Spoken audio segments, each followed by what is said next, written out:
நம்ம வாழ்க்கையில நாம போற சில பயணங்கள் ஒரு இடத்துல இருந்து இன்னொரு இடத்துக்கு போறதுக்காக மட்டும் இருக்கிறதில்ல. சில பயணங்கள் நமக்குள்ளேயே ஆரம்பிச்சு நமக்கே நம்மள புதுசா அறிமுகப்படுத்தி வைக்கும். அப்படி ஒரு நெடுஞ்சாலை பயணத்தை பத்தி தான் இப்போ நாம பார்க்க போறோம். இது தன்னை தொலைச்சிட்டு அப்புறம் தன்னை தேடி போன ஒருத்தனோட கதை. சரி வாங்க, கொஞ்சம் கற்பனை பண்ணி பாருங்க. ஒரு நீளமான ஹைவே, அதுக்கு முடிவே இல்லாத மாதிரி போய்க்கிட்டே இருக்கு. அந்த சாலையில தனியா ஒருத்தன் பைக்ல போறான். அந்த பைக் என்ஜின் சத்தம் இருக்குல்ல, அது வெறும் இரைச்சல் இல்ல.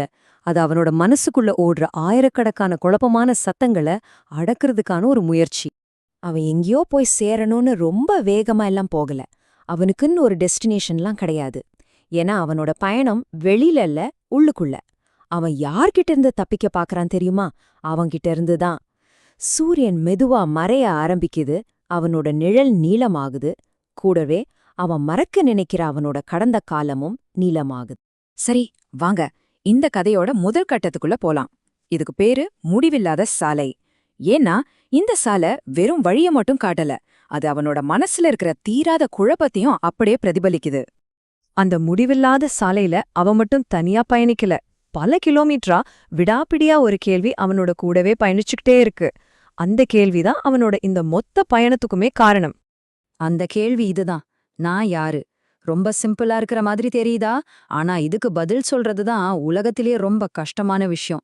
இந்த ஒரு கேள்விக்கு பதில் தேடிதான் இந்த பயணமே ஆரம்பிச்சிருக்குமோன்னு என்னவோ. அவனோட இந்த ஓட்டம் ஒரு இடத்துல நிக்க போகுது. ஏன்னா அவன் எதிர்பார்க்காத ஒரு ஆசான சந்திக்க போறான். அந்த ஆசான் வார்த்தைகளால பேச போறதில்ல, மௌனத்தால பேச போறார். அப்பதான் அத பாக்குறான். சாலையோரமா ஒரு பெரிய ரொம்ப பழமையான மரம். 1000 கதைகளை பார்த்த மரம் மாதிரி இருக்கு. பார்த்ததும் பைக்க நிறுத்துறான், என்ஜினை ஆஃப் பண்றான். இவ்ளோ நேரம் காத கீழ்ச்ச அந்த இன்ஜின் சத்தம் டக்குன்னு நிக்கிது. இப்போ அந்த இடத்துல ஒரு ஆழமான அமைதி. வெளியில மட்டும் இல்ல, அவனுக்குள்ளேயும். இப்போதான் அவனோட உண்மையான பயணம் தொடங்குது. இப்போ இந்த 2 பேருக்கும் உள்ள வித்தியாசத்தை கொஞ்சம் பாருங்க. ஒரு பக்கம் அந்த மரம், அது ஒரே இடத்துல நின்னு வானத்தை தொட முயற்சி பண்ணுது.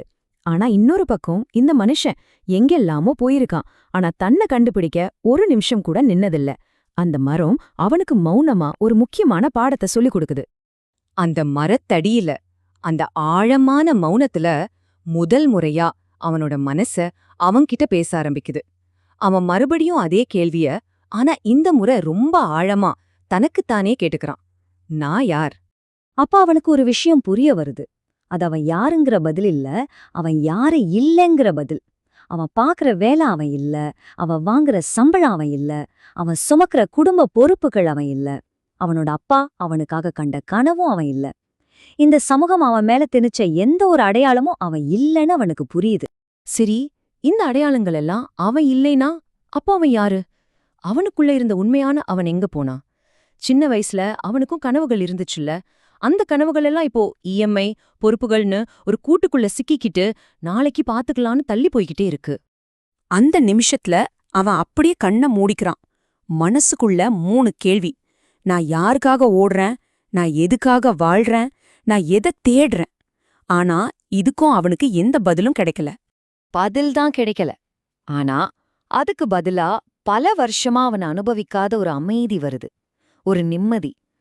அப்பதான் அவனுக்கு உரைக்குது, இத்தனை நாள் அவன் தேடி ஓடுனது பதில்களை இல்ல, இந்த அமைதியதான்னு. வெளியில சூரியன் முழுசா மறைஞ்சு இருட்டாயிடுச்சு. ஆனா அவனோட மனசுக்குள்ள ஒரு சின்ன வெளிச்சம் வந்த மாதிரி இருக்கு. இப்போ அவனோட பழைய பயணம் முடிஞ்சு ஒரு புதிய பயணம் தொடங்குது. அவனுக்கு கிடைச்ச அந்த வெளிச்சம் என்ன தெரியுமா? நான் யார் அப்படின்ற கேள்விக்கு அவனுக்கு இன்னும் முழுமையான பதில் கிடைக்கல. ஆனா அதை விட ரொம்ப முக்கியமான ஒரு விஷயம் புரிஞ்சுடுச்சு.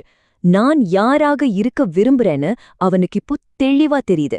இதுதான் அந்த பயணத்தோட மிகப்பெரிய டேர்னிங் பாயிண்ட். இந்த ஒரு வரிதான் இந்த முழு கதையோட மையம்னே சொல்லலாம். சில பயணங்கள் இடத்த மாற்றாது, அடையாளத்தை மாற்றும். அவனோட இந்த ஹைவே பயணம் அவனை வேற ஊருக்கு கூட்டிட்டு போகல, ஆனா அவனையே ஒரு புது மனுஷனா மாத்திருச்சு. அவன் எழுந்து நிக்கிறான், அந்த மரத்தை ஒரு முறை திரும்பி பார்க்கறான். ஒரு மௌனமான நன்றி, அவ்வளவுதான். இன்ஜின் மறுபடியும் ஸ்டார்ட் ஆகுது, பைக் முன்னாடி போகுது. ஆனா இப்போ ஒரு முக்கியமான வித்தியாசம் இருக்கு. முன்னாடி அவன் தனியா இருந்தான், இப்போ அவன் தன்னோடையே பயணம் செய்றான். இத்தனை நாள் தன்னை விட்ட ஓடுனவன் இப்போ தன்னை ஏத்துக்கிட்டு தன்னோடையே பயணிக்கிறான். ஒருவேளை நம்ம எல்லாருக்குமே இப்படி ஒரு ஹைவே பயணம் தேவைப்படுதோ என்னவோ.